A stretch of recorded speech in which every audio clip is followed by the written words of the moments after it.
listening to us from Wisma PSMB and Bukit Damazara. And today with us we have Michael Teoh, founding CEO of Thriving Talents. Welcome, Michael. Thank you for making Thank you for having me. I need to shake your hand. It's a beautiful new space that you have here. I'm very excited. Floor. We have some colors going on and everything. Foosball table. Foosball table. You can never get wrong with foosball table. Exactly. Awesome stuff. Yes. Thank you for having me here. Of course, definitely. So the reason we have Michael here today is because Michael was the most recent speaker at our third installment of the Leadership Talk for 2018. That's right. And how was your experience at the Leadership Talk? Oh, it was amazing. And I think I need to give credit to the HRDF team for arranging the event very well and also for curating the participants that came. I mean, I had the great opportunity to talk to many of your contributors who came and they were actually very excited. You know, some of them even say, I thought to get this speaker is quite expensive because, you know, some of them know me that I speak extensively across the world in 40 countries so far. And then HRDF mentioned, oh, we managed to get him complimentary today. And I find that as much as we can be successful in what we do, we need to remember our roots. And I believe owing the success of my little company, Thriving Talents, you know, this year we got recognized as an SME 100 by the Deputy Minister of International Trade and Industry, by me, Dr. Ong Kian Ming himself as well. And then I honored HRDF. I said, you know, when we started our brand in 2012, HRDF was the government agency that actually allowed us to blossom, to provide value in training for many clients, and today we have expanded our business to 40 countries working with the world's largest Fortune 500s. So I told the audience I am here because I want to give back to HRDF, and they had a lot of fun. I had a lot of fun. Thank you, that's great, because I remember I wasn't there myself, but I was watching it from our little live updates on Instagram. Oh yes. And there was so much participation from the audience, like it wasn't so much of like just a listening kind of, you know, like they were standing up and they were doing stuff and everything. So we need to thank the audience, Vasuki, because really they were the ones who participated in all the exercises that I asked them to do. Even those watching online, we had quite a number of people who actually tuned in online. It was an amazing experience. That's great, that's great. I'm glad to hear that. Thank you. So what was your content mostly about at the Leadership Talk in a very condensed version? Because I have a few questions I want to ask you. For sure. Maybe you can tell me what your content was at the Leadership Talk. Well, the interesting thing we talked about during that talk was surrounding how do we motivate our employees and how do we increase their loyalty to produce high performance. Because I think this is one of the biggest problems that are faced by many employers, whether you're SME, even your Fortune 500s. Oftentimes people find themselves being stuck. In a sense, how do I motivate my employees? Is it all just about the money? How do I make sure that I could push them to produce high performance at the workplace? And I remember during that time, again, I shared many content, but I remember one particular idea that raised many eyebrows on that day was the idea that money is not the main motivator to keep someone in your company. And I know a lot of people say that, but I backed it up with scientific value and evidence, where I shared that, you know, people say you get happy whenever you get a salary increase. Really. Because research shows human beings adapt very quickly to your new salary. If you've asked for your boss, I want $1 million a month, and the boss gave you that salary, you'll be extremely happy. Maybe you'll be happy for the next 1 or 2 months, because then what happened is you adapted your income to that of your expenses, and that is spending $1 million or 1 million ringgit equivalent. And then after 3 months, you come back and ask your boss, can I have 1,200,000 ringgit? So again, are we really motivated by money, or are we motivated by the thrill that a salary increase would give us?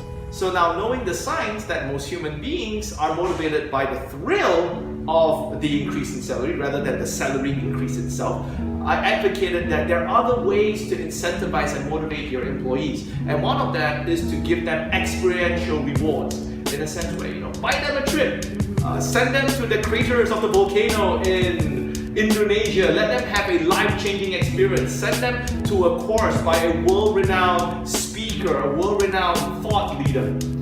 Those are some of the strategies that you hit in the soft side of the human being rather than just incentivizing them on money. So that was what I proposed. That's one of the main ideas of the talk. And of course there were many things, and I understand that I've contributed an article to your newsletter coming up. So for those of you who want to know more about the content of the talk, read the article. HRDF has been so kind in giving me this platform, and more than happy to contribute. Thank you. Thank you. And I am looking forward to that newsletter Because I was wondering, how was like the reaction of employers when you told them that, hey, you know, money isn't actually the biggest incentive. Like, you can actually give other things. Like, how, like, did anyone come up to you and say that this was a revelation, or how was the reaction of the audience? They were shocked. Okay. A lot of them were like, oh, makes sense now. No wonder. So a lot of them were shocked. And I think it's good because there was one uncle, and I call him an uncle, right? He's one of the SMEs, one of your contributors. He came up to me and said, young man, because of you, I'm going back to tell my boss to revamp our whole employee incentivization scheme. My boss always believed it's just about money, but we're still having a high turnover rate. Right now, it's all about the experience. And I thought that's how, through HRDM, we could make a difference to the lives of these contributors, you know, giving them breakthrough ideas that would change the landscape, would change the way how they do things. So, Michael, like when people talk about trainings and they talk about like team buildings and everything, people just assume it's going to be like a 1 to 2 day, like a chance to get out of the office, go do some team building activities with your colleagues and stuff like that, get free food. But how does Thriving Talents, which is the company that you own, how do you go beyond like a very conventional team building kind of like training, and how do you like keep the consistency of your training quality? I would have 3 responses to that question, which is amazing. So I'm going to share like the juicy bugs right here, right? So the first response I'd like to share is, I'm a believer, before you start doing anything at all in life, or before you start executing a training, your philosophies, the values of how you deliver your service or your product needs to be aligned and needs to be right. So for Thriving Talents case, I would always remind my team, we are not coaches, we are not trainers, even though we are all certified to do that, right? We are all performers. We are all artists. When we go in front of the stage, when we design a program for the client, we are not selling a training to the client.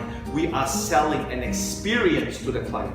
Now, once you get all your team members aligned, thinking that they're all performers, they're all artists, when they go up in front, they want to look their best. They want to perform their best in front of the client. And when you tell your team members that it's not a training, it's an experience, every single detail is taken into account. How do their hotel's room look like?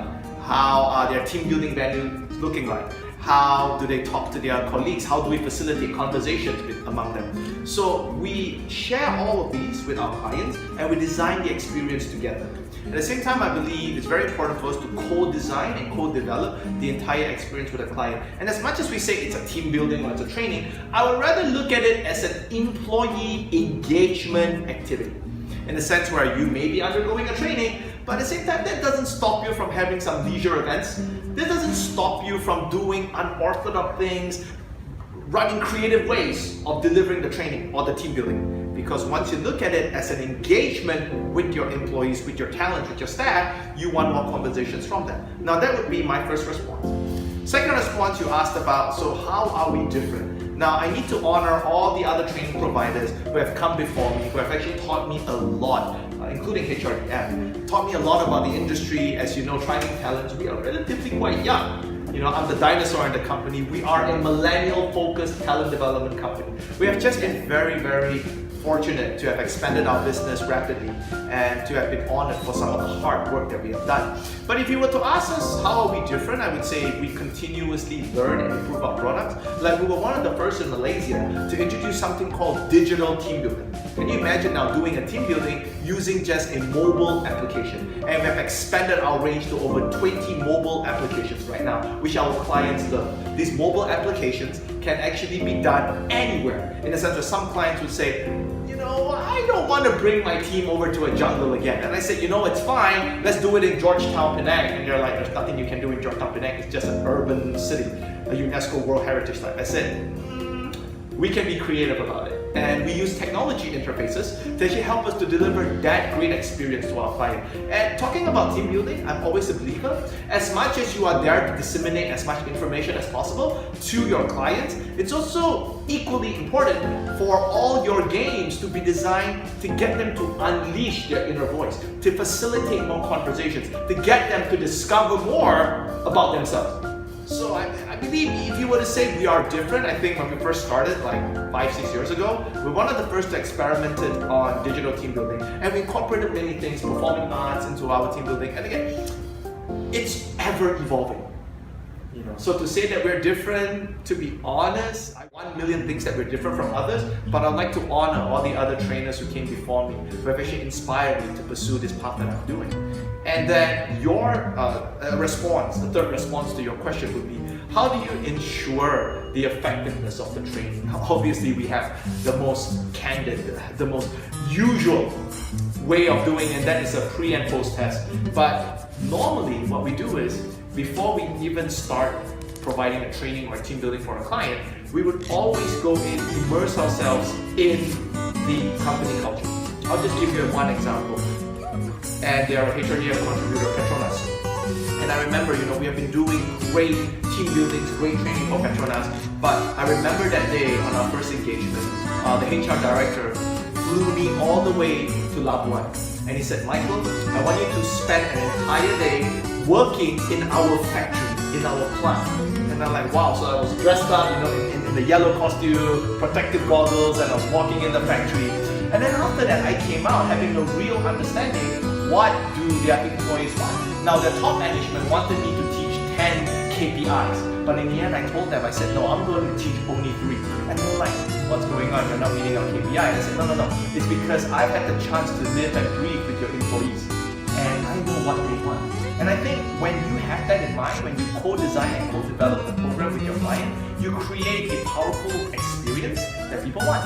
And of course, at the end of the day, one of the things that we pride ourselves in Thriving Talents is that at the end of the training, after a few months, we do coffee with the client, we actually ask them, how have your employees developed? Some of our clients have even gone further, Nasuki. They have even entrusted their employees who attended our program to do on-site projects, to do on-site work projects. Now, oftentimes we facilitate a lot of clients to do CSR projects, to do employee wellness campaign, employee engagement activities done by their own in-house committee, which have just attended our training. And then we created personality assessment tools, project assessment tools to assess their employees during the project on certain capacities that they have developed in our training and how they have actually displayed it at work. So it all comes down to gamifying in the sense that, that's kind of what it doesn't all come down to that, but I think that whole aspect of gamifying your training and getting people to really participate and have it leisurely is very important, and I think a lot of people are responding to that, and this is why a lot of trainers are coming up with how to gamify your training, for example. It's interesting. When you gamify a training, in my opinion, one thing I've learned from working with the world's largest companies like General Electric, Microsoft, Oracle, SAP, HSBC, OCBC, to name a few, one of the things I learned, you can gamify the experience, you can, but be mindful though.